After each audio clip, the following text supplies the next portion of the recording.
సరే, మీరు ఇందాక ఒక సందర్భంలో ప్రియాంక గాంధీ గారి కృషి నేను కాంగ్రెస్ గెలుపులో చాలా వరకు ఉంది, మీరు 70% ఉందని చెప్పేసినటువంటి కోడ్ చేసి కూడా మాట్లాడారు. సరే, మీది పర్సెంటేజ్ పక్కన పెడితే పార్టీ ఐడియాలజీని ఈ రోజు నుంచి కాదు ఎప్పటి నుంచో నరాన జీర్ణించుకొని ముందుకు తీసుకెళ్తున్నామని చెప్పేసాను.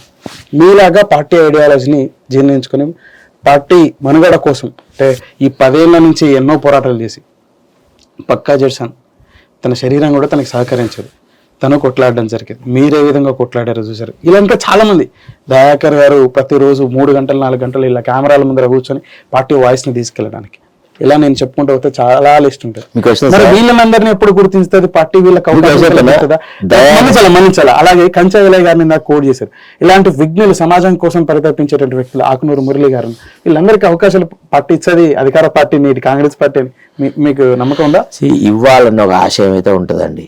ఒకటి, దయాకర్కి ఎప్పుడైతే ఎమ్మెల్సీ టికెట్ ఇచ్చినట్టే ఇచ్చి తీసేసుకున్నారో, బల్మూర్ వెంకట్కి ఇచ్చినారో, నేను భయపడలేదు. అంటే అతను Balmoor Venkat is very close to CM అనే సంగతి తెలిసి కూడా నేను I made a comment, no he could have waited for some more time. What is there? దయాకర్కి అవకాశం రావాలి. దయాకర్కి అన్యాయం జరిగిన తర్వాత స్వచ్ఛందంగా అంటే నిజాయితీగా పార్టీలో పనిచేస్తున్న కార్యకర్తలకు అవకాశాలు వస్తాయా అనే ఒక సంశయం నేడు షరతు రేపు సార్ ఏం ఫస్ట్ అవుతుంటే మేము మా వ్యక్తిగత కాంక్షల కోసం పార్టీలో చేరినాము. ఇక దయాకర్ కానీ, జడ్సన్ కానీ, శరత్ కుమార్ కానీ, ఇంకెవరైనా కానీ అవకాశం వస్తే ఇంకా మరింత చేయడానికి ఉంటది కదా. ఇప్పుడు అంత తొందరపడద్దండి. పార్టీలో నిన్నగాక మొన్న చేరి ఈ రోజు అన్ని అవకాశాలు కావాలనుకోవడం కూడా గొంతమ్మ కోరిక. అర్థమైనా లేదా? పార్టీలో ఎప్పటి నుంచో పనిచేస్తున్న వాళ్ళు, సీనియర్స్, రకరకాల వాళ్ళు ఉన్నారు. మీరు అన్నట్టు ఒకటి అంటే ఎక్కువ కృషి చేసిన వాళ్ళను విస్మరించి తక్కువ కృషి చేసిన వాళ్ళకి అవకాశాలు కల్పించినప్పుడు పార్టీ యొక్క నిర్ణయాన్ని తప్పుపడతారు. Correct, exactly. కొంతమందికి ఎలివేషన్ ఇచ్చిన తీరు, కొన్ని అంటే కాగిత పూలకు కొన్నిటికి ఎలివేషన్ ఇచ్చిన తీరు, అది కొంత విమర్శకు దారి తీస్తుంది. ఏ పార్టీ అయినా విమర్శించబడుతుంది, విమర్శించబడాలి కూడా, దాంట్లో డౌటే లేదు. మీరు అన్నట్టుగా నిజమైన పార్టీ కార్యకర్తలను గుర్తించి వాళ్ళకి అవకాశాలు ఇస్తే పార్టీ 4 కాలాలు మనుతుంది. లేకపోతే ఏమవుతుందండి, రేపు పార్లమెంట్ ఎలక్షన్స్ లోనే దీని ప్రభావం కనబడదేమో. అంటే నిజమైన కార్యకర్తలను కాదని లంపెన్ వాళ్ళకి లేకపోతే భజన పరులకి అవకాశాలు ఇస్తే దాని ప్రభావం పార్లమెంట్ ఎలక్షన్స్ కనబడే అవకాశంగా ఉంటాయి కదా. అంత ఈజీగా ఉంటుందా చెప్పండి? ఇప్పుడు మనం అనుకున్నంత ఈజీనా పార్లమెంట్ ఎలక్షన్స్? ఇక్కడ మీ అంచనా ప్రకారం రేపు ఎన్ని సీట్లు రాచుంటారు? అంటే ఒక వేవ్ నడుస్తుంది, పాజిటివ్ వైబ్రేషన్ నడుస్తుంది. ఎక్కడ ఏం పాజిటివ్ వైబ్రేషన్ నడుస్తుంది? అయిపోయింది, కథం. మొన్నటి అసెంబ్లీ ఎన్నికలకు ఏదైతే ఒక నెరేటివ్ ఉండేనో ఆ అసెంబ్లీ ఎన్నికల ఫలితాలతో ఆ నెరేటివ్ పోయింది. ఇప్పుడు narrative should be built up on the basis of the performance of this government, not by ridiculing the opposition parties. KCR ను, కేటీఆర్ ను, కవితను, హరీష్ రావును తిడితే ఓట్లు పడతాయి అనుకుంటే అదొక పెద్ద భ్రమ. ఇప్పుడు ఈ ప్రభుత్వం ఓట్లకు పోయినప్పుడు, ఓట్లు అడగబోతున్నప్పుడు వినమ్రంగా మీరు మాకు ఒక సదవకాశం ఇచ్చారు, మీ అవకాశాన్ని వినియోగించుకొని మేము ఈ రకమైనటువంటి రాష్ట్ర డెవలప్మెంట్కి ఈ రకమైన ప్రణాళికను ఏర్పరిచాము, ఈ రకమైన ప్రామిసెస్ చేశాము, ఇన్ని మేము సంపూర్తి చేశాము, ఇంకా చేయాల్సిన అవసరాలు ఈ రకంగా, ఇవి మా ప్రణాళిక విధానం ఈ రకంగా ఉంటుంది, మా యొక్క వాగ్దానాలను ఈ దశల వారీగా ఇట్లా అమలు చేస్తాము, మీరు మమ్మల్ని నమ్మండి, మీ నమ్మకాన్ని మేము వమ్ము చేయము అనేటువంటి ఎష్యూరెన్స్ ఇస్తే తప్ప ఓట్లు రాలవు. సారీ, ఇదేదైతే ఈ పాతి పెడతాం, బొంద పెడతాం, ఈ భాషతో ఓట్లు వస్తాయని అనుకుంటే దానంత భ్రమం కొట్టలేదు. I for one, I always believed in building up a narrative. మేము 1983 నుంచి జర్నలిజంలో ఉన్నప్పుడు కూడా ప్రజాభిప్రాయ సేకరణ అనేటువంటి ఒక ప్రక్రియలో పార్టిసిపేట్ అయ్యేవాడిని. ఎవరికి టికెట్లు ఇస్తే బాగుంటుందని టీడీపీ ఒక సర్వేలు చేసేసి టికెట్లు ఇచ్చినారు. వాళ్ళు ఇచ్చిన ప్రతి వ్యక్తి గెలిచినారు. విన్నారా? అంటే ఆ రకమైనటువంటి ప్రక్రియలో భాగస్వామి అయిన వ్యక్తిగా చెప్తున్నాను. ప్రజలు ఊకదంపుడు ఉపన్యాసాలని ఇష్టపడరు. ప్లీజ్, ప్రజలకు విశ్వాసం కలగాల. ఏమండి, మైపాల్ యాదవ్కి ఏమవసరం ఉంది? ప్రజల కాళ్ళ మొక్కి అమ్మా వద్దు, వీళ్ళ వల్ల చాలా అన్యాయం జరుగుతుంది, యువకులు చాలా నష్టపోయినారు, మీ పిల్లలకు ఉద్యోగ అవకాశాలు అన్నీ పోయినాయి, వాళ్ళు సర్వనాశనమైనారు అని చెప్పి అడిగిన వ్యక్తిని నువ్వు విస్మరిస్తావా? నువ్వు విస్మరించి మళ్ళీ కాల్స్ వచ్చి ఇంకొక విధంగా సార్ ఆయనకి ఇప్పుడు నా ఫోన్ మీకు ఒప్పి ఇస్తాను, ఎక్కడ పోయినావు రా నువ్వు, మాకు రైతు బంధు ఇవ్వకుండా ఏం బిక్తున్నారా, బూతులు తిడతారు. కొంతమంది అంటే బీఆర్ఎస్ వాళ్ళు ప్రత్యేకంగా మా నెంబర్స్ ని అడ్వర్టైజ్ చేసేసి వాళ్ళ కార్యకర్తలకు ఇచ్చి అన్ప్రింటబుల్ లాంగ్వేజెస్ లో మాకు మెసేజెస్ వస్తాయి. తెలుసా మీకు? చదువుతాం, okay right, they are entitle to criticise. ఎందుకంటే మేము ఎప్పుడైతే రైతు బంధు ఇవ్వలేకపోయినామో వాళ్ళు మమ్మల్ని విమర్శిస్తే అది సహేతుకమైన విమర్శే కదా. ఇవ్వాలని మేము కూడా ప్రెషర్ బిల్డప్ చేయాలి. రిగ్రెట్ ఫీల్ ఉందా సార్ శరత్ గారికి ఏమన్నా? నాకేంటి, కాంగ్రెస్ పార్టీ అంటే ఎప్పటికి కూడా తీసుకున్నటువంటి ఒక విమర్శ, పెద్ద విమర్శ ఏంటంటే పారాచూట్లకు ఇచ్చేది, పరిశ్రమలకు టికెట్లు ఇచ్చేది, పార్టీ కోసం, పార్టీ ఐడియాలజీతో పనిచేసిన వ్యక్తులకు కాకుండా అని చెప్పేసి, ఐడియాలజీతో సమాజ హితం కోసం, పార్టీ లైన్లో వెళ్ళేటువంటి వ్యక్తుల కోసం, పార్టీ కోసం కృషి చేసే వ్యక్తుల్ని విస్మరించుతారని చెప్పేసి అని ఆ పోకడ నిరంతరం కొనసాగుతూనే ఉంది. నేను అసెంబ్లీకి చూసుకున్నాం, గతంలో చాలా సందర్భాల్లో చూసుకున్నాం, పార్లమెంట్ ఎలక్షన్స్ కూడా అదే కొనసాగే అవకాశం ఉందని చెప్పేసి అని, డబ్బున్న వ్యక్తులు ఎవరిని రెఫర్ చేస్తే వాళ్ళకే అవుతున్నాయని చెప్పేసి. రిగ్రెట్ అని కాదు, కానీ I'm alive to the criticism. I cannot say అంటే ఇప్పుడు ఇవాళ ఎన్నికల ప్రక్రియ అనేది ఎట్లా తయారైందంటే 100 కోట్లు 1000 కోట్లతోనే వ్యవహారాలు నడుస్తున్నాయి. సామాన్యుడు ఎవడు కంటెస్ట్ చేసి గెలిచేటువంటి అవకాశం లేదు. ఒక్క మందుల సామ్యాలు చూపెట్టేసేసి గుడిసెలో ఉన్న వ్యక్తులు గుడిసెలో ఉన్న వాళ్ళు కూడా ప్రజాప్రతినిధులు కావచ్చు, కాంగ్రెస్ పార్టీలో ఇన్ని అవకాశాలు వస్తాయని అంటే మందుల సామ్యాలు ఏం చేసినాడంటే ఎమ్మెల్యే కానీ ఫార్చునర్ కార్ బుక్ చేసుకున్నాడు. ఆయన ఏమైనా ప్రజల కోసం మాట్లాడినాడా? అయ్యో మరి పార్టీ నన్ను గుర్తించి ఒక బీద వ్యక్తిని నాకు ఒక అవకాశం ఇచ్చింది కాబట్టి నా ప్రజల కోసం నేను ఇది కృషి చేస్తా అని చెప్పాను. లేదు, చెప్పలే, చాలా సంతోషంగా చెప్పాను, నేను ఫార్చునర్ బుక్ చేసుకున్నా అన్నాడు.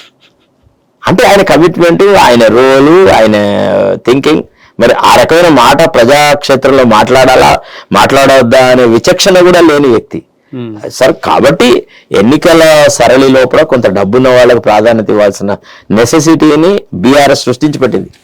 ఇవాళ ఎమ్మెల్యే టికెట్ కోసమని ఎంత ఖర్చు పెట్టాలనేది ఒక ప్రాతిపదికన ఏర్చిపోతుంది సార్. ఇవాళ గతంలో మా చెన్నూరు నియోజకవర్గానికి ఇక్కడ హైదరాబాద్ నివాసి సి నారాయణ, ఆయనను పార్టీ టికెట్ ఇచ్చి డాక్టర్ చెన్నారెడ్డి గారు ఒక ఉత్తరం రాశారు మా సమితి అధ్యక్షుడికి, మా పార్టీ లీడర్కి, మా నియోజకవర్గం కాంగ్రెస్ లీడర్కి, ఆయన మా బంధువు కూడా కోలిగోపాలరావు గారికి. ఏమని రాసినారు? భవదీయులు కోలిగోపాలరావు గారికి రాయినది ఏమనగా, ఈ ఉత్తరం తీసుకున్న వ్యక్తి సి నారాయణ మన కాంగ్రెస్ కార్యకర్త, ఈయనను చెన్నూరు నియోజకవర్గానికి కాంగ్రెస్ అభ్యర్థిగా పార్టీ అధిష్టానం నిర్ణయించింది. వీరిని గెలిపించడం మీ బాధ్యత, వీరికి మంచి భవిష్యత్తు ఉంది. ఇట్లు డాక్టర్ మరి చెన్నారెడ్డి. గింతే ఉత్తరం. నేనే చదివిన ఉత్తరం ఆయన ఇంటికి వచ్చినప్పుడు, శ్రీనారాయణ పట్టుకొని వచ్చినప్పుడు. ఆ ఉత్తరం చదివిన తర్వాత అవిరళమైన కృషి చేసి శ్రీనారాయణని ఎమ్మెల్యేగా గెలిపించినాం. అప్పుడు ఏం చేసినాడు? మా పార్టీ గెలిపించిన సమితి ప్రెసిడెంట్ను కాదని ఆయనకి ఏం చెప్పకుండా అయిపోయింది, నా పని అయిపోయింది అన్న ఉద్దేశంతో హైదరాబాద్కు నేరుగా వచ్చేసేసి నాకు క్యాబినెట్లోనే బెర్త్ వస్తుందని అనుకున్నాడు. అనుకునేటప్పటికీ ముఖ్యమంత్రి చెన్నారెడ్డి గారు ఆయన క్యాబినెట్ బెర్త్ ఇవ్వలేదు. అందరూ అసలు ముఖ్యమంత్రి అపాయింట్మెంట్ కూడా దొరకలేదు.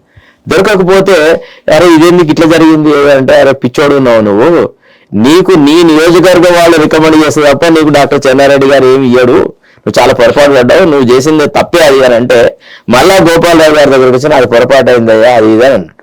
అంటే మళ్ళీ వారు ఉత్తరం రాశారు ఏమని, మీరు శ్రీనారాయణను మన పార్టీ అభ్యర్థిగా చెన్నూరుకి నిర్ణయించి పంపిన మీ నిర్ణయాన్ని గౌరవిస్తూ వీరిని మేము బహు మెజార్టీతో గెలిపించినాము, వీరికి మంచి భవిష్యత్తు ఉంది అని మీరు నాకు విశ్వాసం కలిగించారు, దయచేసి వీరి భవిష్యత్తును మీ చేతిలో పెడుతున్నా అనే యాంగిల్లో రాసి మళ్ళీ కోలిగోపాలరావు అని రాశారు. ఆ ఉత్తరం పట్టుకొని వచ్చి డాక్టర్ చెన్నారెడ్డికి ఇస్తే ఆయన లీడ్ క్యాప్ చైర్మన్ చేసినారు. ఆయన ఎన్ని పైసలు ఖర్చు పెట్టారండి మా దగ్గర? అప్పుడు ఇంత ఉండిందా? అసలు ఈ రకంగా ఉండిందా? పార్టీ నాయకులకు ఇన్ని లక్షల కోట్ల ఆస్తులు ఉండేనా? చెప్పండి. వాళ్ళ సామాన్యమైనటువంటి సర్పంచులు ఫార్చునర్లో తిరుగుతున్నారు. ఒక కార్పొరేటర్ యొక్క ఆస్తులను మనం చెప్పడానికే వీల్లేదు. అది అన్ని పార్టీలలో, ఈ పార్టీ ఆ పార్టీ అని కాదు. ఇవాళ అవినీతికి పాల్పడకపోతే నువ్వు ప్రజా నాయకుడే కాదు. దీనికి ఇంత పెద్ద కారణం కొందరు చంద్రబాబు నాయుడు అంటారు, కొందరు రాజశేఖర రెడ్డి గారు అంటారు, కొందరు కేసీఆర్ అంటారు. మీ భావనలు ఎవరంటారు?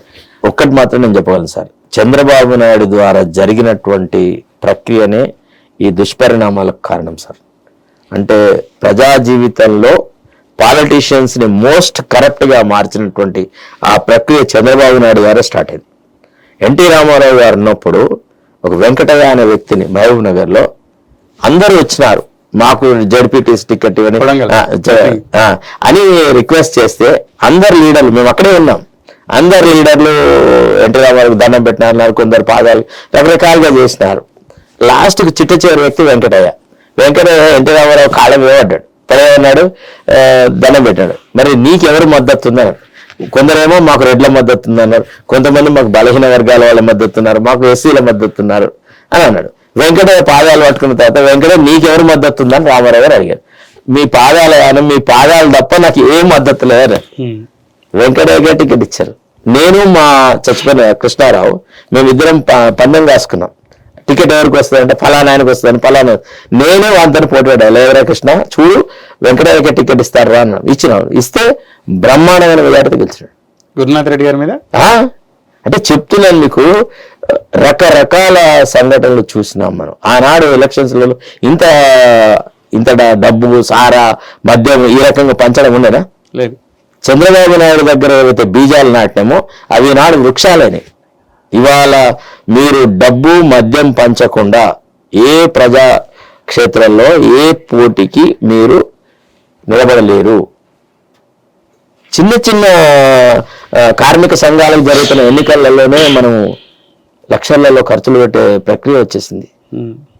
మొన్న ఒక సందర్భంలో మా ఊర్లో ఎవరో ఒక మహిళ, బాగా చదువుకున్న అమ్మాయి, ఈమె కంటెస్ట్ చేస్తే బాగుంటుంది, మంచి నిజాయితీ గల వ్యక్తి అంటే, ఆమెకు డబ్బులు లేవు కదా, ఆమెను గెలిపించడానికి ఎవరు డబ్బులు ఖర్చు పెడతారని మా లోకల్ లీడర్ ఒక ఆయన అన్నాడు. నేను పెడతా అన్నా. అనేటప్పటికి తను చెమ్మకైనాడు తెలుసా. మీరు పెడతారా అన్నాడు. ఎస్, ఎందుకు పెట్టద్దు అన్న. చెప్తున్నాను మీకు, అంటే ఇవాళ మీ సామర్థ్యం కాదు, మీరు ఎంత డబ్బు ఖర్చు పెట్టగలరు అనేదే ప్రాతిపదికగా టికెట్లు ఇస్తున్న రోజులు. అదొక మంచి ఒరవడి కాదు. ఐడియాలజీ వైపు పార్టీల కార్యకర్తలు. అంటే నా ప్రశ్నకి మీరు సమాధానం అయితే ఇవ్వలే. నేనేమంటా అంటే, మీరు కానీ మీలాగా పనిచేసినటువంటి కాంగ్రెస్ పార్టీ ఐడియాలతో పనిచేసినటువంటి వ్యక్తులకి అవకాశాలు దొరుకునా నీటి కాంగ్రెస్ పార్టీలో, నీటి అధికార పార్టీలో? మీకు ఒక విషయం చెప్పిన, అవకాశం కోసం ఎదురు చూస్తాం. సొంత ప్రయోజనాల కోసం పార్టీని విమర్శించో లేదా నాయకులను విమర్శించో ఏదో సాధించాలని బ్లాక్మెయిల్ రాజకీయాలు చెయ్యం. రెండో ఎక్స్టెన్స్ మీకు ఇచ్చేది. మూడోది, ఆశించడం వేరు, అడుక్కోవడం వేరు. మేము ఆశిస్తాం తప్ప అడుక్కోం. పోయి నేను కానీ, జడ్సన్ కానీ, దయాకర్ కానీ, ఇక మీకు ఇంకెవరన్నా అంటే వాళ్ళ స్థాయి నాకు లేదు. నాతో పోలిస్తే వాళ్ళు చాలా ఎక్కువగా పార్టీకి సేవ చేసిన వాళ్ళు. దయాకర్ కానీ, జడ్సన్ కానీ. జడ్సన్ అయితే అసలు ఎన్నడూ పార్టీ మార్చడే కాదు, అసలు ఏం లేదు. ఆయన కృషి అమోఘం. అందుకే కదా ఆయన గ్రాడ్యుయేట్ కాన్స్టిట్యూన్సీ నుంచి కంటెస్ట్ చేస్తా అంటే ఆయనకు మొట్టమొదటి మద్దతు చెప్పిన వ్యక్తి నేను. జడ్సన్ తోని ఎన్నో కేసులు వేసినాను. జడ్సన్ గారికి ఎంతో ఎంకరేజ్మెంట్ ఇస్తా. That is my commitment, I will do that. ఎందుకంటే మాదిగ సామాజిక వర్గము తెలంగాణలో ఒక ప్రముఖమైన పాత్ర వహిస్తున్నది. ఆ వర్గానికి సరైన ప్రాతినిధ్యం రాలేదు అనేటువంటి భావన నాలో ఉంది. మాదిక సామాజిక వర్గానికి ఇప్పుడు కొన్ని సీట్లు ఇవ్వాలి. ఎస్సీ ఎస్టీ రిజర్వేషన్స్ డబ్బున్నటువంటి వివేక్ గారికి, వినోద్ గారికి, మందులో సామెలు మీరు నాకు సంబంధించిన వాళ్ళనే నన్ను మీరు వాళ్ళ మీద విమర్శ చేయమని మీరు పార్టీ ఇచ్చింది కదా అంటున్నాను. ఇస్తారు, ఇంకా భవిష్యత్తులో వేరే వాళ్ళకి ఇస్తారు. మీరు చెప్పిన వాళ్ళు మాదిగ సామాజిక వర్గానికి చెందిన వాళ్ళు కాదు. వివేక్ గాని, వినోద్ గాని, వాళ్ళు మాల సామాజిక వర్గం. మాదిగ సామాజిక ఎగ్జాక్ట్లీ. సో మాదిగ సామాజిక వర్గానికి కూడా కొంత ప్రాధాన్యత రావాలి. వాళ్ళకు కూడా చాలా అవకాశాలు రావాల్సిన సందర్భం ఉంది. వాళ్ళ జనాభా దామాష పద్ధతిలో చూసినా, లేదా వాళ్ళ కాంట్రిబ్యూషన్ టువర్డ్స్ తెలంగాణ ఉద్యమం. మీరు ఒక విషయం గ్రహించాలండి, మాదిగ సామాజిక వర్గానికి చెందినటువంటి కార్యకర్తలు, ఆటగాళ్ళు, పాటగాళ్ళు తెలంగాణ ఉద్యమంలో కానీ, తర్వాత మొన్న కాంగ్రెస్ పునరుజ్జీవనంలో కానీ వాళ్ళ రోల్ను విస్మరించలేని తెలుసా. వాళ్ళు ఎంత సాక్రిఫైస్ చేసి కొట్లాడారు, ఎంత గొప్ప రచయితలు ఉంటారు వాళ్ళల్లో. మనము పేర్లు చెప్తే బాగుండదు, ఎందుకంటే ఎంతో మంది ఉన్నారు. అయ్యా అన్న నువ్వు ఆయన పేరు చెప్పినా నేనేం తక్కువ అని అంటారు కాబట్టి నేను పేరు చెప్పలేదు. కానీ నాకు తెలిసిన వాళ్ళు, నా మిత్రులు మాదిగ సామాజిక వర్గం నుంచి గొప్ప గొప్ప రచయితలు తెలుసా. వాళ్ళ నోటిలోంచి వచ్చే ప్రతి మాట ఒక పాట అవుతుంది, ఉర్రూతలు ఊగిస్తుంది.